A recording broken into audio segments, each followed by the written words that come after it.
आज आपण बनवणार आहेत असं भरलेलं मस्त मसालेदार वांग। तर खायला एकदम टेस्टी झणझणीत लागणार आहे। चला याची तयारी करू। मी एक अर्धी वाटी खोबरं घेतले, त्याचे छान असे पतले पतले काप कापलेले आहे। हे काप आपल्याला एका तव्यावरती छान भाजून घ्यायचे आहेत।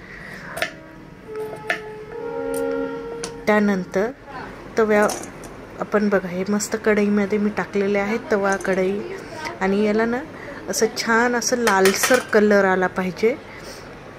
भाजताना जितका मसाला तुम्ही छान व्यवस्थित बनवसाल तितकी छान तुमची टेस्टी अशी भाजी बनते। त्यामुळे मसाला एकदम व्यवस्थित पाहायचा आहे आणि असं बनवून ठेवायचा आहे।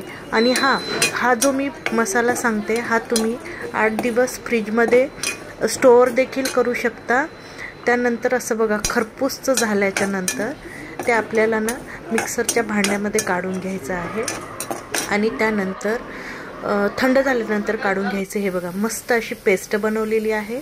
मग कढईमध्ये आपल्याला शेंगदाणे घ्यायचे आहेत। शेंगदाणे थोडंसं मी तेल घातलेलं आहे शेंगदाण्यामध्ये, म्हणजे ही जो मसाला आहे ना बिना पाणी घालता बनवणार आहे मी, त्यामुळे थोडंसं तेल, कारण तो तिखटपणा त्यामध्ये राहील।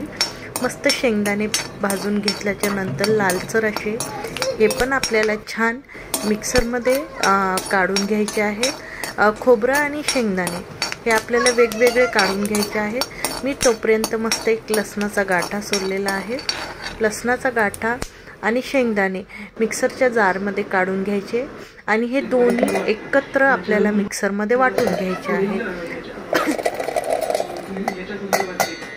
छान वाटून घेतल्याच्या नंतर आपल्याला जे खोबरं आहे ना ते पण यामध्ये घालायचं आहे आणि दोन्ही मिळून एकत्र फक्त एक अर्ध्या सेकंदासाठी फिरवून घ्यायचं आहे। आता यामध्ये मस्त घाटी मसाला घातलाय, हळद घातली आहे, लाल तिखट घातले आणि गरम मसाला, त्यानंतर चवीपुरतं मीठ पण मी घालणार आहे। मीठ घातल्याच्या नंतर 2 पळ्या मी यामध्ये तेल घातलेलं आहे आणि हे ना आपल्याला छान असं एकजीव करून घ्यायचं आहे। मसाला एकत्र छान असं मिक्स करून घ्यायचा आहे। त्यानंतर म्हणजे ना भाजी आणि हाच मसाला तुम्ही स्टोअर पण करून ठेवू शकता। त्यानंतर मी जवळपास 4 ते 5 वांगे घेतलेले आहे, ते मस्त स्वच्छ धुवून घेतलेले आहेत आणि त्यामध्ये असे उभे काप करून घेतलेले आहेत, म्हणजे त्यामध्ये आपल्याला जेणेकरून मसाला आहे ना छान भरल्या जाईल। बघा असे कट करून घ्यायचे। आता यामध्ये आपल्याला दाबून दाबून असा मसाला मस्त गच्च भरून घ्यायचा आहे। मसाला तुम्ही जितका छान भरल्या जासाल तेवढी भाजी खायला पण टेस्टी लागते। हा पूर्ण मसाला मी 3 ते 4 वांग्यासाठीच वापरणार आहे, कारण मी मस्त अशी ग्रेव्ही टाईप वांग्याची झणझणीत भाजी बनवते आहे ना। त्यानंतर वरतून वांगं असं छान दाबून घ्यायचं आहे।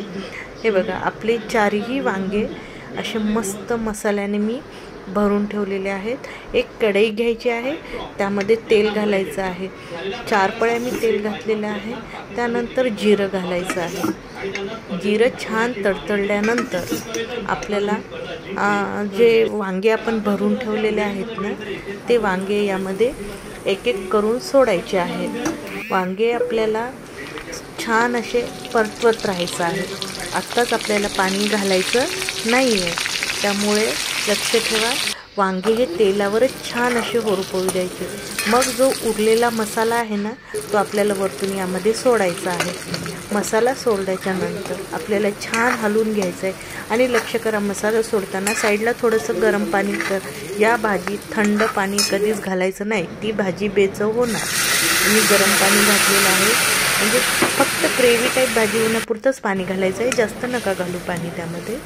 त्यानंतर छान हलवून घेतलेलं आहे आणि वरतून एक प्लेट झाकून मी साधारण 6 ते 7 मिनटं हे वांगे असे छान होरपळू देणार आहे, शिजू देणार आहे। म्हणजे काय होईल, वांग्यातले वाफेमुळे वांगे खालतून वरतून सॉफ्ट असे शिजल्या पण जातील आणि हे पण होईल।